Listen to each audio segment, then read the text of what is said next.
Hi guys, magandang araw sa ating lahat. Ito po ang Miss Leah Vlog. Nagbibigay tips at gumagawa ng mga pagre-repack ng mga iba't ibang klaseng mga kotkotin at mga gummy candy. Ang re-repackin natin ngayon, gummy Caterpillar.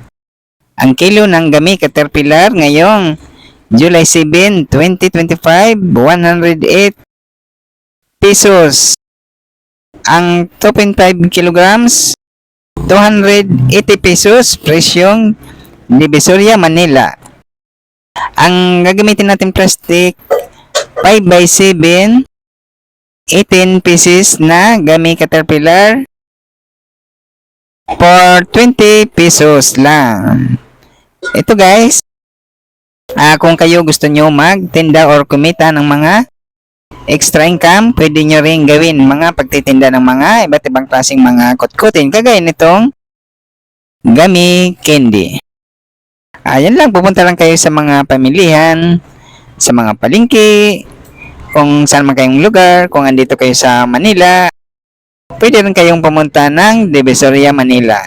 Ito guys, madali lang to gawin. Kahit konti lang inyong mga puhunan, pwede nyo umpisahan ang mga pagtitinda ng iba't ibang klaseng mga kotkotin. Ayan, ganyan lang.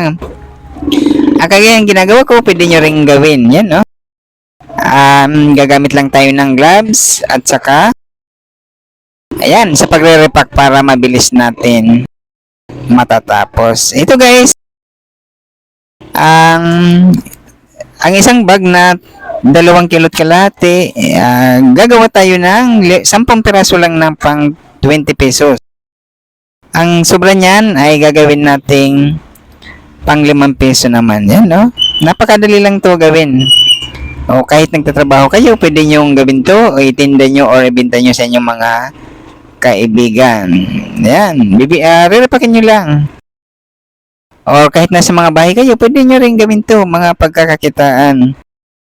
Ayan, re-repack nyo lang. Tapos, i-display nyo sa inyong mga bahay. Pwede rin sa labas ng bahay ninyo, kung meron kayong mga lamesa. Ayan, pag nakita yan ng mga kapitbahay nyo or mga dumadaan sa inyong mga lugar, mabibili yan guys. At saka, ayun na, bago ninyo naman guys yan i-sell, bilangin nyo muna kung magkano inyong puhunan at saka kung magkano inyong gustong tubo. Ayan, pwede nyo naman yan bawasan or dagdagan, depende sa inyong mga gustong kita. Ayan, nasa sa inyo na kung magkano inyong mga presyuhan. Ito sa nire-repack ko, 20 pesos ang ating bintahan.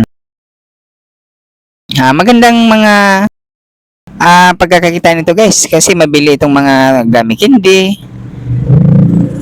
Lalo na ngayon, may mga pasok na sa school o maraming bata na bibili nitong mga gummy candy.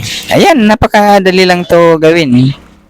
Ang pagre-repack nitong mga kotkotin guys. Ayan, kahit hindi naman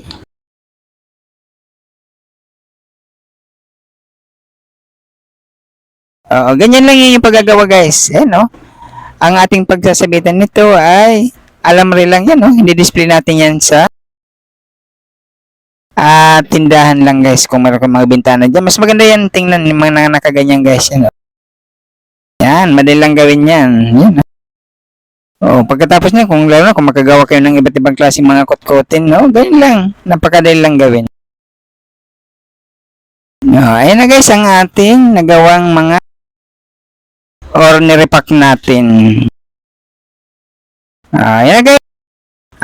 Guys, nagpapasalamat ang Miss Leah Vlog sa lahat ng mga makapanood nito at gawin nyo rin para lahat tayo ay kumita. Kung magusto nyo ang ganitong klaseng video, pwede nyo rin i-subscribe at wala naman niyang bayad. Thank you guys. Bye.